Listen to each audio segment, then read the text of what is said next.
Hello everyone, आज की इस वीडियो में हम बात करेंगे गुलाब प्लांट के बारे में। ये जो आप देख रहे हैं ये मेरा देसी गुलाब का प्लांट है। आज मैं आपके साथ कुछ ऐसे स्पेशल केयर टिप्स शेयर करने वाला हूँ जो आप अपने गुलाब में अगर यूज़ करेंगे तो उससे आपके प्लांट में काफ़ी सारी फ्लावरिंग होगी और साथ ही साथ उसमें कोई भी इन्फेक्शन या फिर इन्फेस्टेशन पेस्ट का नहीं होगा। जैसा कि आप लोग देख सकते हैं कि इस टाइम पर मेरे गुलाब के प्लांट में कितनी अच्छी फ्लावरिंग हो रही है। इस समय कम से कम 3 से 4 गुलाब रोज़ खिल रहे हैं और साथ ही साथ पूरा पेड़ जो हमारा है वो बर्ड से भरा हुआ है। तो अगर आप भी कुछ ऐसे ही सिंपल केयर टिप्स को अपने प्लांट के लिए फॉलो करेंगे तो आपके प्लांट में भी ऐसे ही फ्लावरिंग होगी और साथ ही साथ उसमें ढेर सारे फूल आते रहेंगे साल भर। आज मैं जो आपके साथ केयर टिप्स शेयर करने वाला हूँ वो आप अपने देसी गुलाब और साथ ही साथ इंग्लिश रोज़ दोनों में यूज़ कर सकते हैं। आपका जो देसी गुलाब या फिर इंग्लिश रोज़ का प्लांट है, अब आप उसको ऐसी जगह पर रख दीजिए जहाँ पर सिर्फ 2 से 3 घंटे की सनलाइट आती हो, वो भी सुबह की। अगर आप उसको खूब तेज़ सनलाइट में रख देंगे जहाँ पर 6 से 7 घंटे की इसको तेज़ सनलाइट मिलेगी तो आपके प्लांट की जो लीव्स हैं वो बर्न हो जाएंगी और साथ ही साथ जो आपके इंग्लिश रोज़ के प्लांट हैं वो मर भी सकते हैं। तो इंग्लिश रोज़ के प्लांट्स को आप ऐसी जगह पर रखिए जहाँ पर सिर्फ 2 से 3 घंटे की ही सनलाइट आती हो। तो अब बात कर लेते हैं इसके केयर टिप 2 की, जिसमें आपको कौन सा फर्टिलाइज़र अपने गुलाब के प्लांट में समर के टाइम पर देना है। आप समर सीज़न के टाइम में यानी कि अप्रैल के बाद जब गर्मी बहुत तेज़ी से बढ़ने लगती है तो आप अपने गुलाब के प्लांट में सिर्फ गोबर का खाद का यूज़ करिए या फिर वर्मी कंपोस्ट का यूज़ करिए। आप कोई भी केमिकल फर्टिलाइज़र का इस्तेमाल ना करें, नहीं तो आपका प्लांट जो है वो जल सकता है और हो सकता है आपका ओवर फर्टिलाइज होने के कारण प्लांट मर भी जाए।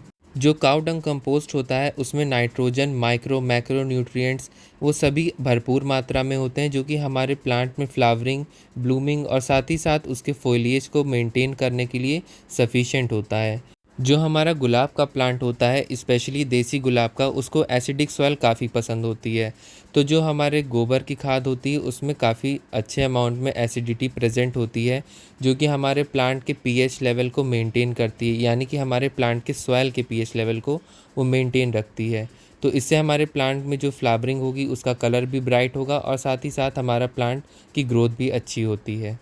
अब जो आपको अपने गुलाब के प्लांट में अगला काम करना है समर भर, वो है कि इसमें जितने भी वीड्स या फिर खरपतवार उग आते हैं उनको आप टाइम टू टाइम रिमूव करते रहिए, क्योंकि समर सीज़न में जब आपका अप्रैल का टाइम होता है तो इस समय जितने भी उसमें खरपतवार हैं वो तेज़ी से बढ़ने लगते हैं। तो जो आपके प्लांट में वीड्स उग आते हैं अगर आप उसको टाइम टू टाइम रिमूव करते रहेंगे तो उससे क्या होगा कि जो हमारे प्लांट का न्यूट्रिशन है वो वीड्स सक नहीं कर पाएंगे, तो इससे हमारे प्लांट को पूरा न्यूट्रिशन मिलेगा, इससे हमारा प्लांट जो है वो अच्छी ग्रोथ कर पाएगा। इसीलिए आप टाइम टू टाइम वीड्स को रिमूव करते रहिए और साथ ही साथ अपने प्लांट में महीने में 2 से 3 बार गुड़ाई करते रहिए ताकि हमारे प्लांट का जो एयरेशन सिस्टम है वो भी अच्छे से मेंटेन रहे। अगला काम जो आपको अपने गुलाब के प्लांट में करते रहना है वो है इसकी पिंचिंग या डेड हेडिंग। जितने भी स्पेंट फ्लावर्स हैं या जितने भी फ्लावर्स इसके सूख चुके होते हैं आप उनको तुरंत हटा दीजिए। अगर आप उनको हटाएंगे नहीं तो इसमें फिर क्या होगा कि अगर इसमें पॉलिनेशन हो गया होगा तो फिर इसमें बर्ड्स जो हैं उसमें सीड्स फॉर्म होने लगते हैं और हमें इस प्लांट में छोटे से सीड्स की ज़रूरत नहीं है, क्योंकि सीड से ग्रो करना रोज़ को बहुत ही मुश्किल होता है। इसीलिए आप टाइम टू टाइम अपने प्लांट में से ये सस्पेंड फ्लावर्स को हटाते रहिए। इससे हमारे प्लांट का जो न्यूट्रिशन है वो वेस्ट नहीं होगा और साथ ही साथ इससे और भी बर्ड्स नए नए आते रहेंगे। अब इसके बाद जो आपको अगला काम अपने गुलाब के प्लांट में करना है वो है कि इसमें से जितनी भी डेड लीव्स या फिर येलो लीव्स हैं आप उसको रिमूव करते रहिए। ये आप काम पर डे करते रहिए कि कोई भी जो पत्ती सूख चुकी है या फिर जो ब्रांच सूख चुकी है आप उसको गुलाब के प्लांट से तुरंत हटा दीजिए। ऐसा करने से ये होगा कि हमारे प्लांट में एयरेशन सिस्टम अच्छा मेंटेन रहेगा और साथ ही साथ हमारे प्लांट में कोई भी फंगल अटैक नहीं होगा। अगर आप पीली लीफ जितनी भी इसकी होती हैं उसको छोड़ देंगे तो कुछ दिन में इसमें फंगल अटैक बहुत आसानी से हो जाएगा। इसीलिए समय समय पर आपके गुलाब की जितनी भी सूखी हुई पीली पत्तियां हैं या फिर ऐसी पत्तियां जिस पर आपको लग रहा है कि कुछ इन्फेक्शन या इन्फेस्टेशन है पेस्ट का, आप उनको टाइम टू टाइम हटाते रहिए और साथ ही साथ जितनी भी इसकी डेड ब्रांचेस हैं आप उनको भी हटाते रहिए। इससे हमारा प्लांट जो है वो स्वस्थ रहेगा और उस पर अच्छे से फ्लावरिंग होती रहेगी। एक चीज़ मैं आप सबके साथ और शेयर करना चाहता हूँ कि आप अपने गुलाब के प्लांट में कभी भी वुड ऐश का यूज़ ना करें। आप उसकी जगह कोई दूसरा ऑल्टरनेटिव यूज़ कर लीजिए, लेकिन वुड ऐश का यूज़ ना करें, क्योंकि वुड ऐश के अंदर जो है वो काफ़ी बेसिक प्रॉपर्टीज़ होती हैं जो कि हमारे सॉइल की पीएच लेवल को डिस्टर्ब कर देती हैं और उसकी वजह से भी कभी-कभी हमारे प्लांट में फ्लावरिंग या फिर फॉलिएज में प्रॉब्लम हो जाती है।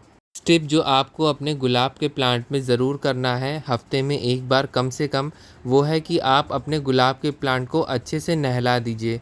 यानी कि आपको अपने प्लांट में शावरिंग करनी है। आप पूरे प्लांट को अच्छे से अगर ऐसे शावर करेंगे तो उससे क्या होगा कि हमारे प्लांट में ह्यूमिडिटी मेंटेन रहेगी, जिससे हमारे प्लांट का फोलिएज अच्छा रहेगा और साथ ही साथ उसमें फ्लावरिंग भी काफ़ी अच्छी होती रहेगी। तो आप हफ्ते में 1 या 2 बार अपने गुलाब के प्लांट को अच्छे से ऐसे पानी से नहला दीजिए, जिससे हमारे प्लांट में जो जितनी भी डर्ट या फिर डस्ट जमी होंगी वो भी रिमूव हो जाएंगी और साथ ही साथ हमारा प्लांट एकदम रिफ़्रेश हो जाएगा। लेकिन ये शावरिंग का काम आप रोज़ ना करें, सिर्फ हफ्ते में 1 या 2 बार करें, नहीं तो आपके प्लांट में पेस्ट का अटैक भी हो सकता है। और साथ ही साथ ये काम आप सुबह के टाइम करें तो ज़्यादा अच्छा होगा।